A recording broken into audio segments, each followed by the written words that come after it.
Okay, right now we're going to go ahead and look at adding and subtracting numbers, rational numbers. There are several different things to look at when you're talking about adding and subtracting integers. First one we have to look at is when we're just the simple one of we're adding two positive numbers. Two positive numbers, obviously the answer is going to be positive as well. For an example, we take 4 plus 5, we get 9. I'm not going to spend as much time on this one. I think this one you guys should have. Let's look at adding two negative numbers. We have negative 6 plus negative 9. Well, if we're starting in the negative, and we're going to add another negative number. So in other words, if I owe you $6, and then I borrow $9 more, how many dollars do I owe you total? Well, we just basically add the two numbers, the 6 and the 9. We add those to get 15, and then since they both have a negative sign, we're going to keep that negative sign. If they have the same sign, you add them. So since these both had negative, we added the two numbers and then added the negative sign, so negative 15. If we are adding a positive and a negative number, this is the case where a lot of people get confused sometimes. Basically what you do is if they have different sign, you subtract. Okay, different signs, you take the difference of the numbers. So if you're not even looking at the signs, let's look at the difference in 7 and 9. The difference in 7 and 9 is 2. Now, you take the sign of the bigger number. I'm not even thinking about sign. Look at which one's bigger number. 9 is bigger, and it has a negative value to it. That means this answer has to be negative. Think about it as a scale, okay? You've got 0 here. That's the fulcrum, the balancing part, okay? If we've got negative 9 out here, okay, but we have 7 that's up here, think about the 9 as weighing more. Okay, if you can think about that being the heavier end, so your answer would have to be negative, okay? Let's look at this next one, negative 7 plus 9. Again, they have different signs on them. One's negative, one is positive. So we take their difference, and their difference, again, is 2, except for this time, the 9 weighs more because the 9 is farthest from the number line. Okay, 9's farthest from the number line. So you can think of it as weighing more, so then this is a positive 2. Okay, so that's a situation where you have different signs. Now, subtracting can be sometimes confusing. I know that you guys have learned the rule change it. That is also known as adding the opposite. That's really all subtraction is adding the opposite. So, and another way, I know you guys see that in 8th grade and you guys say change it, which we can, that is just fine, okay? We've got a minus sign here, subtraction sign, okay? So we're going to change that to a positive, but then when we do that, we have to change the 4 to a negative, okay? So that's how we use the change it rule, and what we have then is 7 plus a negative 4, okay? 7 plus a negative 4, which brings us to case number 3. It is now case number 3 because it's adding, and they have different signs. So let's talk about their difference. The difference between 7 and 4 is 3, and then which one is farthest from 0 on the number line, and that would be a 7. It weighs more, so we're going to have that as being a positive. It's going to bring your number to the positive. Negative 8 minus 5. Again, we can change this to an addition problem. But if we change that subtraction sign to an addition sign, then we have to change the 5 to a negative. Okay? You got to do both the changes. You got to change the subtraction to addition, and you have to change the sign of the second number. Okay? So we have negative 8 plus a negative 5. They are the same sign, so we sum them. If they have the same sign, we add the two numbers. 8 and 5 add to get 13. And then they're both negative. Both of those numbers are negative, so it is a negative 13. Okay. The next case here, we've got negative 10 minus a negative 9. Okay.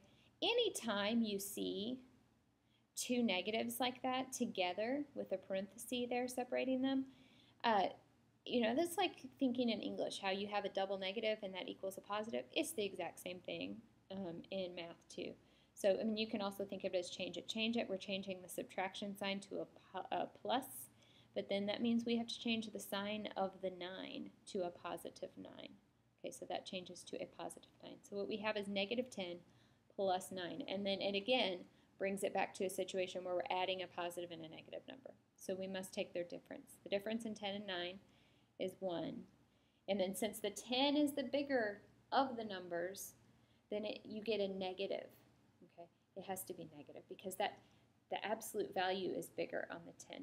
Okay, you have to look at the absolute value of the number. You can't think about the negative. You have to look at just the positive. And we will actually talk about absolute value very soon. All right, and then we have the last case here, 8 minus a negative 10. Again, we can change that subtraction to a positive, but then we have to change the negative 10 to a positive 10. And then this brings it back to a case just like this top one where they have the same sign and they're both positive, so we add them, keep their sign, which is plus. So we get an 18 on that one. Okay, so we learned a new song over the summer that is to the tune of Row, Row, Row Your Boat, and it can help you with all of these different rules, okay? And here's how it goes. Same sign, add and keep, different sign, subtract. Take the sign of the higher number, then it'll be exact. So if you look back up at all these situations, that's what we've done. If they have the same sign, add and keep. Add and keep just means add the two numbers, and then if they're both positive, keep it positive. If they're both negative, keep it negative. Different sign, subtract. That means you have to take the subtraction or the difference of the two numbers, not thinking about the sign, just looking at just strictly the numbers, take their difference. Take the sign of the higher number. Okay, so whatever number's higher, you take that sign, and then it'll be exact. So just a little something fun for you to maybe keep straight all of the rules. Okay, next thing we're going to look at here are some examples. Just do a few of these together. We have negative 10 plus 5. Okay, they're different signs. So if they're different, take their difference. The difference in 10 and 5 is 5. The 10 is bigger, so it's negative. Okay. Letter B, 14 minus a negative 5. Here we want to do the change it rule because of the subtraction sign. So we change it to plus and change the 5 to positive.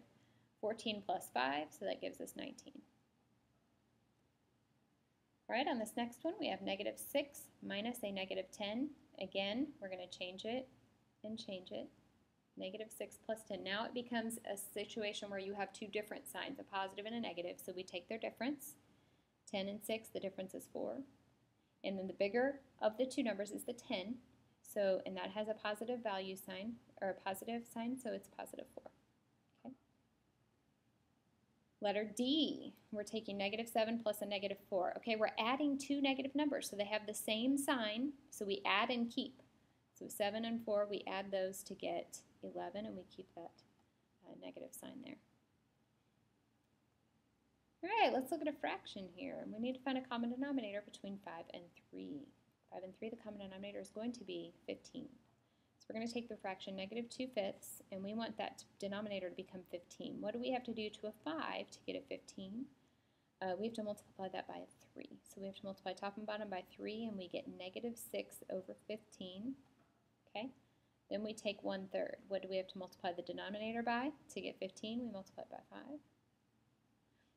By 5. So we get a fraction of 5 over 15. So we have a negative 6/15 and a positive 5/15. We're going to look at just the numerators. We know the denominator is going to be 15. We have different signs on the numerators. We have a negative 6 and a positive 5. Those have different signs, so we find their difference, which is a 1. The 6 is the bigger of the two, okay, and it's a negative, so our whole fraction will be negative 1/15. All right, don't let fractions get the better of you. All you got to do is find that common denominator. If you need help with that, please let me know and I will help you. Okay, number F, or letter F, we have 4 minus 10. All right, this is one where we got to change it. It's a subtraction. So if we change this to a positive, then we have to add a negative to that 10, okay? So change it, you have to change both things. So we have 4 plus a negative 10. Okay, that means we have different signs, so we take their difference. Again, their difference between 4 and 10 is 6, and then take the sign of the bigger number.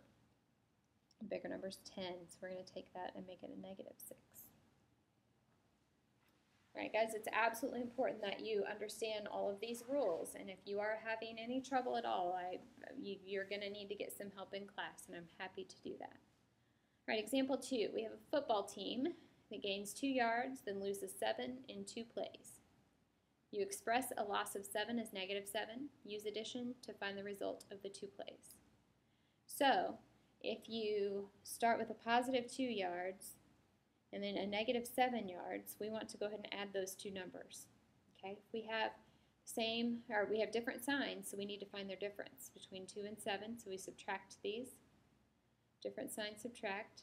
Different sign, subtract. So 7 and 2, the difference is 5. Take the sign of the bigger number, which is 7, so then it's a loss of 5 yards. You can also, since it's a word problem like this, we can just say a loss of 5 yards. Okay. All right, now briefly I just want to talk to you about absolute value. This should be a review for you, so I'm not going to spend too much time on it, but absolute value is the distance from 0 on a number line. When we talk about distance, we don't ever talk about negatives. Okay, so an example would be the absolute value of something like -3. How far away is it from the number line? What is its distance? Its distance is 3 units. So it's a +3 if you're talking absolute value. Okay, just a quick review of what absolute value actually means. When we're looking at some examples, letter A, we have an absolute value of -4. Well, we're just talking about that distance from the number line, so that would be 4. Okay. Now, when we have a problem like this inside absolute values, what you need to do first is get it down to one number. Okay, you've got to get it down to just one number, and then worry about the absolute value symbol. So inside of here, we have a -4 plus a 7. We have different signs, so we subtract. Okay, the difference in those numbers is 3. And then take the sign of the bigger number. Well, your bigger number is 7, and it's positive, so it's a +3. And the absolute value of 3 is, of course, it's going to be 3, because it's 3 units from the number line. Now, the difference in B and C is on C, each of the numbers are individually in the absolute value bars with just a positive sign in the middle. So first, then, what that means is we first need to take the absolute value of -7, which is just 7. We add that to the absolute value of 5, which is just 5, and that equals 12. So the difference is when they're not separated, you have to get it down to one number first, okay? Whereas over here, they were already down to one number, so we could go ahead and take that absolute value. All right, please come in with questions tomorrow. Ask me any questions that you have on these notes, and I appreciate you listening. Have a great day.